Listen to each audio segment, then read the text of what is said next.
Muchísimas gracias, buenos días señoras y señores, un gusto expresarles el cordial saludo al iniciar una nueva entrevista a través de ENTV, el canal online del Grupo Corporativo El Norte. Como siempre topando temas que son de interés público, que son de interés general, con la finalidad de esclarecer en algunos casos o de ampliar también el conocimiento de los mismos. En esta oportunidad, y como ha ocurrido en varias ocasiones, me acompaña la ingeniera Vanessa Terán, ella es la coordinadora zonal 1 y 2 encargada de la CENESID. Así que vamos a tratar un tema que se hizo importante en las últimas horas, como es el examen Ser Bachiller. ¿Cómo miran ustedes? ¿Cuál es la disposición que hay ahora? Porque muchas críticas, observaciones se han dado por parte principalmente de los padres de familia y no se diga de los propios estudiantes. Ingeniera, buenos días, bienvenida. Patricio, mucho gusto, un buen día y muchísimas gracias por este espacio, es importantísimo para nosotros como Secretaría de Educación Superior, Ciencia, Tecnología e Innovación, compartir con todos la información que ya la anunció el señor Presidente de la República respecto a los cambios que se van a dar en este ya primer semestre de 2020 correspondiente al régimen Costa, en lo que el proceso de acceso como tal y también en el examen Ser Bachiller. Para calcular la nota de postulación a la educación superior, anteriormente el examen Ser Bachiller tenía un peso del 85% de la nota y la nota de grado un 15%. Se ha cambiado esta ponderación y actualmente el examen Ser Bachiller tiene un peso del 60% y la nota de grado un peso del 40%. Con esto nosotros poco más equilibrado, digamos. Sí, claro. Justamente queremos nosotros garantizar el tema que mencionamos de igualdad de oportunidades. Creemos que el rendimiento académico debe ser reconocido y recompensado a los jóvenes que han hecho un esfuerzo adicional en su educación media para que mejoren su nota de postulación y puedan acceder a la carrera de su interés.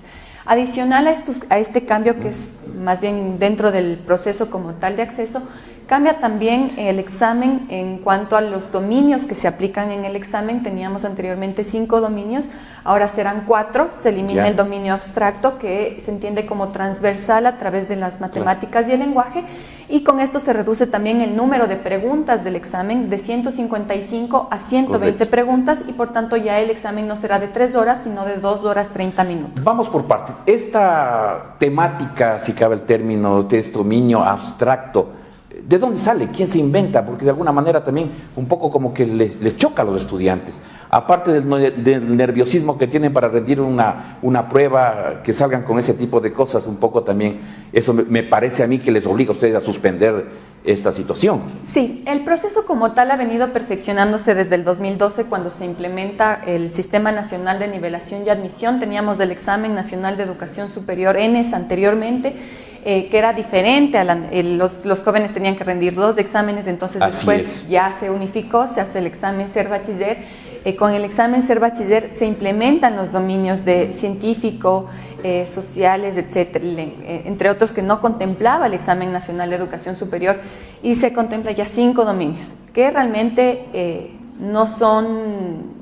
incrementa mucho el tiempo, como mencionaba, el nerviosismo. Los jóvenes han dicho que realmente es un examen bastante extenso y se ha acogido justamente estas demandas y se elimina el dominio abstracto dentro del examen. El examen es preparado por INEVAL, que es una institución adscrita al Ministerio de Educación y que elabora el examen como tal, la evaluación y los dominios, etcétera. ¿Qué gana y qué pierde el estudiante con esta nueva modalidad, ahora ya con esta reforma que se da? Bueno, en este sentido yo creo que es más justo que se considere una mayor ponderación a lo que corresponde el rendimiento de la educación media. Con eso garantizamos también mejorar el acceso de los jóvenes de la ruralidad, especialmente, porque ellos no tienen un mismo rendimiento que los jóvenes que se están formando en las zonas urbanas o en las grandes ciudades, frente a aquellos que se están formando en la ruralidad. Y lo mismo sucede, ingeniera, también con aquellos estudiantes que de pronto están en las entidades fiscales, un poco alejadas del centro de las urbes, y las entidades particulares. Sí, porque recordemos que el proceso de acceso no restringe para que la educación pública sea solo para los estudiantes de las unidades educativas fiscales, sino que es abierto. Entonces no tenemos ahí mayor diferenciación, pero se han implementado también a este último cambio. Nosotros desde este año tenemos también vigente lo que son políticas de acción afirmativa, en la cual se les otorga a los aspirantes puntajes adicionales dependiendo sus condiciones de vulnerabilidad, condiciones socioeconómicas de donde proviene el aspirante, de tal manera que le demos puntajes adicionales directos a la nota de postulación para que mejore su puntaje y pueda acceder a la carrera de su interés. Inclusive luego de haber dado este examen, ser bachiller, si no alcanzaba el puntaje, uno tenía que ver como padre de familia la posibilidad de que estudien fuera de las ciudades de origen. De pronto, qué sé yo, alguien que quería medicina no lo alcanzó, fue designado a que vaya a estudiar en Chimborazo, siendo acá de Imbabura, los recursos no existen. Es más, hay personas inclusive con discapacidad, o sea, toda una problemática. ¿Se ha tomado en cuenta todo esto? Sí, y respecto a eso quiero hacer una aclaración. La CENESID como tal, el INEVAL, que también está dentro de cualquier institución pública, no interviene en designar o decirle al estudiante tiene que irse a estudiar a Chimborazo. ¿Quién lo hace? El propio estudiante escoge libre y voluntariamente las 5 opciones de carrera. Puede escoger de una de carrera, opciones. Pero no de ciudades, porque yo no puedo, siendo imbabureño, escoger irme a estudiar en Milagro. Tiene varios parámetros al momento de postular. Usted escoge la carrera, usted escoge la universidad, usted escoge la modalidad y escoge la jornada. En el cantón y provincia que está señalado dentro del proceso como tal, usted puede visualizar dónde está la oferta, por ejemplo, casos que en la ESPE, que tiene la misma carrera en La Tacunga y tiene en Sangolquí, hay que ver en qué ciudad estoy yo postulando. Claro. ¿Sí? Le voy a poner un ejemplo, de pronto de lo que a mí también me habían planteado, porque no estoy muy profundamente bajo conocimiento, digamos, de esta situación. Pero hay un estudiante que ahora la Universidad Técnica del Norte promueve la carrera de medicina, por poner un caso. Pero si el puntaje como tal no me alcanzó, puede ser. Una segunda opción sería ir a estudiar medicina en Cuenca. Entonces hay un poco como que hay choque también, hay contradicción. Siempre el ejemplo más claro es medicina, porque es una de las carreras más demandadas, que pocas universidades lo ofertan por ser una carrera muy sensible respecto a salud humana, obviamente. Entonces, en ese sentido, por ejemplo, si el aspirante, en este mismo ejemplo, desea la carrera de medicina, él reside en la ciudad de Ibarra y le interesa la Universidad Técnica del Norte y no está en posibilidades de salir de la provincia, él podría postular únicamente una opción y colocar como primera opción la carrera de medicina en la Universidad Técnica del Norte, por ejemplo, si es que lo ofertara en jornada matutina, y como segunda opción la carrera de medicina en la Universidad Técnica del Norte si es que lo ofertara en jornada vespertina. Y con eso, y si la universidad como tal, dos opciones. Si la universidad como tal no le da acceso, digamos, por el número que ya se llenó, los cupos, etcétera, etcétera, ¿no es cierto? ¿Qué pasa con ese estudiante que solamente escogió una opción? En este caso, a ver, tenemos 3 procesos de postulación. En el primer proceso de postulación, él realizó el ejemplo que mencioné anteriormente y no logró acceder por el puntaje, el número de cupos, etcétera. Puede hacer su segunda postulación de la misma manera, porque su interés no es salir de la provincia, y verificar si es que en el caso se libera algún cupo. Hay jóvenes que en su primera postulación no lo hacen de manera consciente, rechazan el cupo y esos cupos rechazados pasan a la segunda postulación y así sucesivamente hasta la tercera postulación. Si el aspirante no logra acceder al cupo, no le asignan el cupo, él puede acceder a una nivelación general auspiciada o pagada por CENESID, por el Estado, para que perfeccione sus conocimientos, vuelva a rendir el examen y mejore su puntaje, siempre y cuando no haya sido asignado el cupo. Pero hay casos, por ejemplo, de que el joven postula para la Universidad Técnica del Norte, para la Universidad de Ambato, que también tiene medicina, como mencionaba usted, a la Universidad de la SUAY, a la Universidad de Guayaquil y a la Central. Porque quiere medicina. Porque quiere medicina. Claro. Pero también no está consciente o no también lo socializa con sus padres para ver la posibilidad si en efecto él podrá salir de la provincia o no.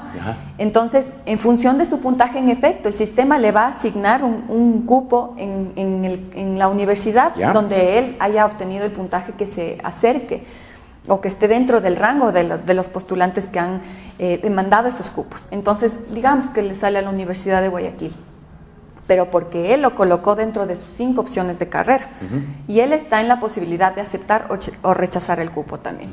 Si en el caso acepta el cupo en la Universidad de Guayaquil y no se matricula, vendrá un periodo de sanción porque alguien que sí lo hubiese ocupado no pudo acceder porque esta persona ¿Qué pasa con los estudiantes? Tengo entendido que ¿para cuándo está este examen ser bachiller?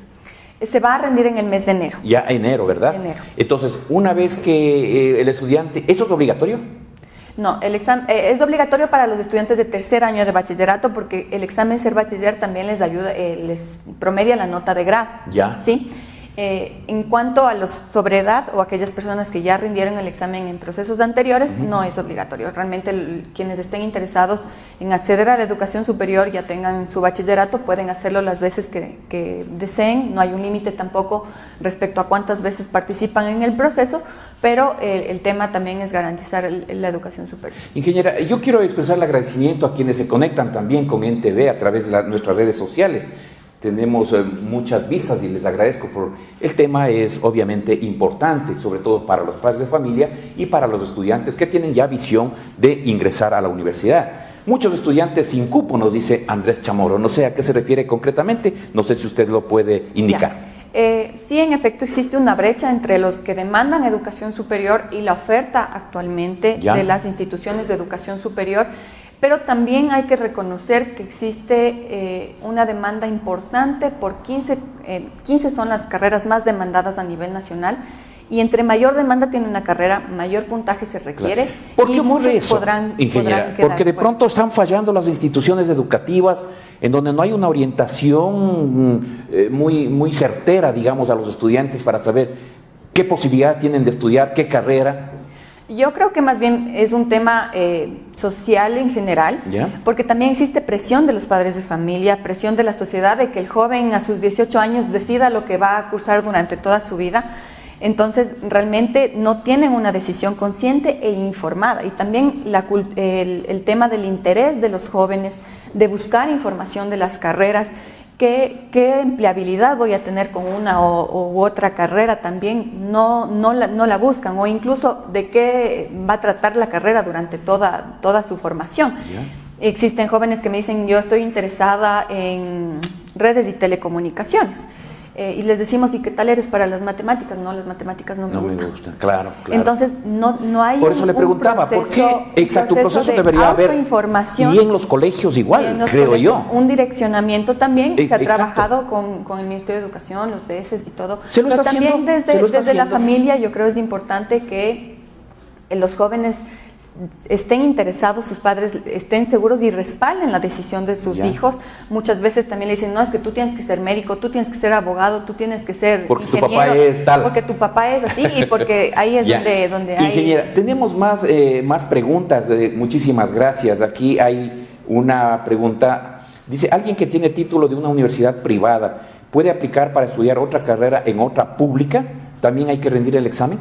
Sí, debe rendir el examen para acceder a la educación superior pública y en este caso su carrera de tercer nivel será gratuita porque el título que ya tiene lo obtuvo en una institución de educación particular. Cuando él ha financiado su carrera, el aspirante tiene derecho a la educación superior pública que está consagrado en la Constitución. ¿Cuál es el puntaje, nos pone Katy Ortega, cuál es el puntaje necesario para aprobar el ingreso a la carrera de medicina? No hay un puntaje mínimo. ¿Ya no se considera eso? Antes de alguna manera ocurría. Teníamos un puntaje mínimo para postular, actualmente no. Lo que depende es justamente de la demanda, como explicaba. Si yo tengo un limitado número de cupos ofertados por las instituciones de educación superior, ahí tiene mucho que ver el puntaje, porque si, por citar el ejemplo, en una determinada institución de educación superior se ofertan 60 cupos para medicina y demandan 500 postulantes, pues serán los 60 mejores puntajes los que accedan a esos 60 cupos. ¿Sí? Sin depender de la calificación. Del puntaje que obtenido. O sea, no hay una base, quiero decir. No hay una base. No hay una Son base. los mejores. Son los mejores, independientemente. Pero en el rango de medicina pueden encontrar en el buscador de oferta académica, que nosotros hemos dispuesto como Secretaría de Educación Superior, los puntajes referenciales de corte. Es decir, en el semestre pasado, me estoy inventando el dato porque no lo recuerdo, en la carrera de medicina en determinada institución se ingresó con 970 puntos. Ese fue el puntaje mínimo con el que ingresaron.